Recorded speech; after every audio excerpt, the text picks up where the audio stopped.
स्वागत है इस नए एक्सप्लेनर में। आज हम एक बहुत ही दिलचस्प विषय पर बात करने वाले हैं, अंतरिक्ष का व्यवसायीकरण या कहें कमर्शियलाइजेशन ऑफ द कॉस्मोस। जरा सोचिए, दशकों तक स्पेस सिर्फ सरकारों और बड़ी मिलिट्री एजेंसियों की मुट्ठी में था, राइट? लेकिन अब ऐसा नहीं है। प्राइवेट कंपनियां और भारी भरकम प्राइवेट पैसा उन बंद दरवाजों को सच में तोड़ रहा है।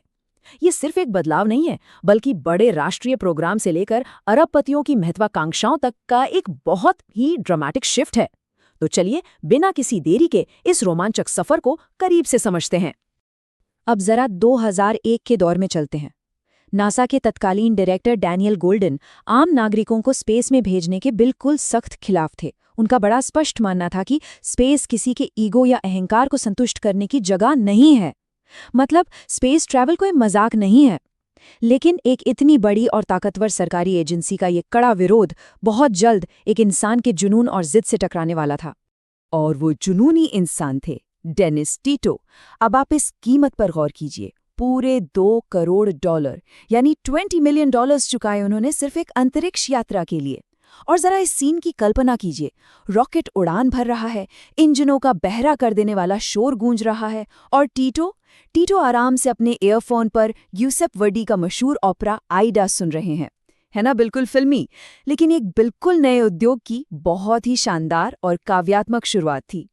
तो आज के इस एक्सप्लेनर में हम किन चीज़ों पर बात करेंगे? हम शुरुआत करेंगे दुनिया के पहले स्पेस टूरिस्ट से, फिर देखेंगे अरबपतियों की नई स्पेस रेस, इसके बाद बात होगी एक सॉलिड स्पेस बिजनेस खड़ा करने की, फिर हम लीगल वाइल्ड वेस्ट यानी अंतरिक्ष के उलझे हुए कानूनों को समझेंगे, और अंत में फाइनल फ्रंटियर की नैतिकता पर चर्चा करेंगे।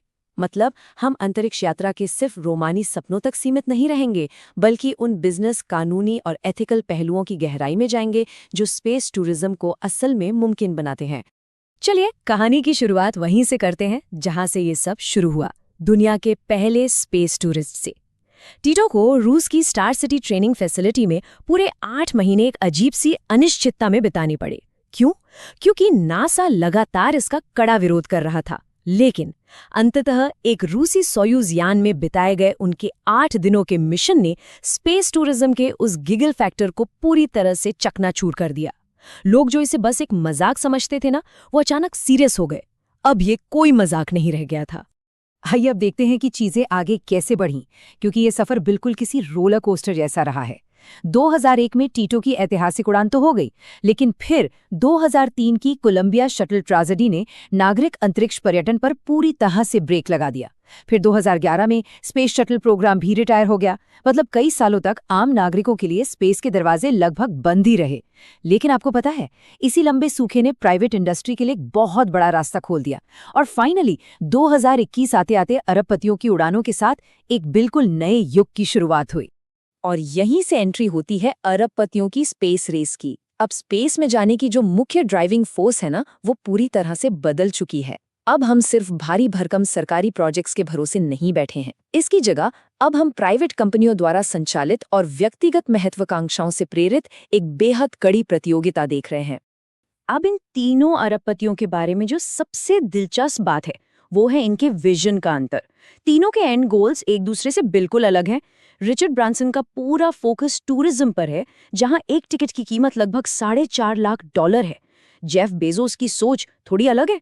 वो भारी उद्योगों को पृथ्वी से दूर सिसलूनर स्पेस यानी पृथ्वी और चंद्रमा के बीच के क्षेत्र में शिफ्ट करना चाहते हैं। और एलन मस्क, उनका बड़ा लक्ष्य तो इंसान को एक मल्टी प्लैनेट प्रजाति बनाना है, जहां मंगल ग्रह इंसानियत के लिए एक बैकअप प्लान का काम करे। लेकिन देखिए, सपने देखना एक बात है और उन्हें हकीकत में बदलना बिल्कुल अलग। तो चलिए स्पेस बिजनेस बनाने की व्यावहारिक सच्चाई पर बात करते हैं। हमें स्पेस ट्रैवल के उन रोमांटिक ख्यालों से बाहर आकर इसे एक सस्टेनेबल इंडस्ट्री बनाने की कठोर वास्तविकता को समझना होगा। और यहीं पर डॉक्टर डेविड लिविंगस्टन जैसे एक्सपर्ट्स का बिजनेस एनालिसिस बहुत ही क्रूशियल हो जाता है। इस पूरी इंडस्ट्री को टिकाऊ बनाने का सबसे बड़ा सीक्रेट क्या है? वो है RLV यानी रीयूजेबल लॉन्च व्हीकल। आसान भाषा में कहें तो एक ऐसा स्पेसक्राफ्ट जो एक नहीं बल्कि बार बार उड़ान भर सके। पुराने अमेरिकी स्पेस शटल बहुत महंगे थे। अगर हमें स्पेस में भी एयरलाइंस जैसी सर्विस चाहिए और कक्षा तक पहुंचने की कॉस्ट को सच में कम करना है, तो RLV का होना सिर्फ जरूरी नहीं बल्कि बिल्कुल अनिवार्य है। ये समझ लीजिए कि ये इस बिजनेस की नींव का पत्र है।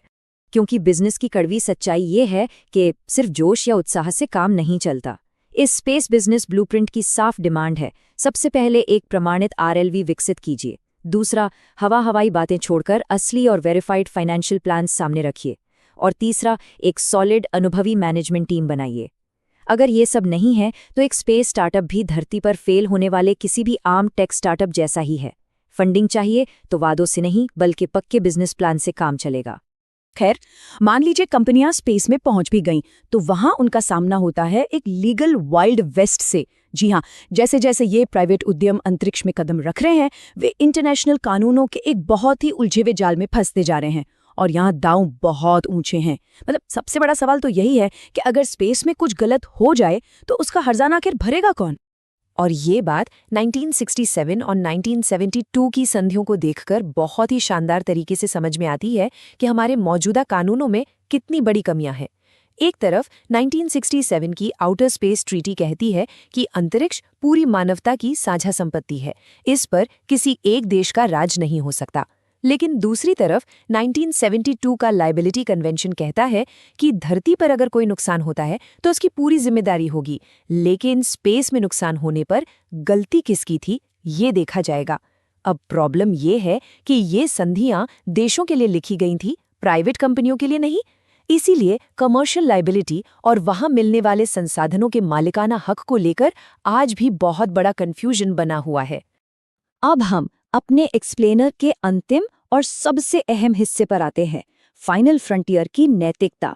जैसे जैसे हम इस नए स्पेस युग में गहराई तक जा रहे हैं, हमें सिर्फ तकनीक या बिजनेस ही नहीं बल्कि कमर्शियल स्पेस फ्लाइट के सामाजिक और पर्यावरणीय परिणामों पर भी गंभीरता से ध्यान देना होगा। यहाँ जो सबसे बुनियादी सवाल हमारे सामने आता है वो ये है कि अंतरिक्ष असल में है किसका। हम देख रहे हैं कि यहाँ एक तनाव बढ़ता जा रहा है।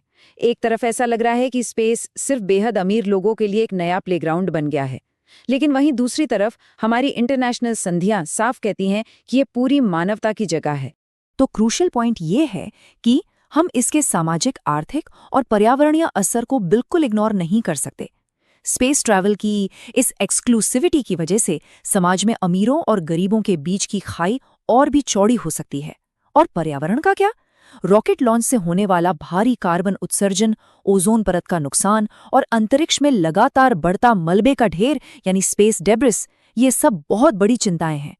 इसके लिए कुछ समाधान भी प्रस्तावित किए गए हैं, जैसे एक इंटरनेशनल रेगुलेटरी बॉडी बनाना या फिर पर्यावरण के अनुकूल ग्रीन प्रोपल्शन तकनीक का इस्तेमाल करना। ये पूरा एक्सप्लेनर हमें एक बहुत ही गहरे और विचारणीय सवाल पर लाकर छोड़ता है। हम अंतरिक्ष के व्यवसायीकरण और इसे पूरी मानवता की साझी संपत्ति बनाए रखने के बीच आखिर संतुलन कैसे बनाएंगे? स्पेस की दौड़ तो यकीनन पूरी रफ्तार पकड़ चुकी है, लेकिन सच तो यह है कि इसके नियम आज भी लिखे जा रहे हैं। इस बदलते हुए कॉस्मोस को हमारे साथ करीब से समझने के लिए बहुत बहुत शुक्रिया।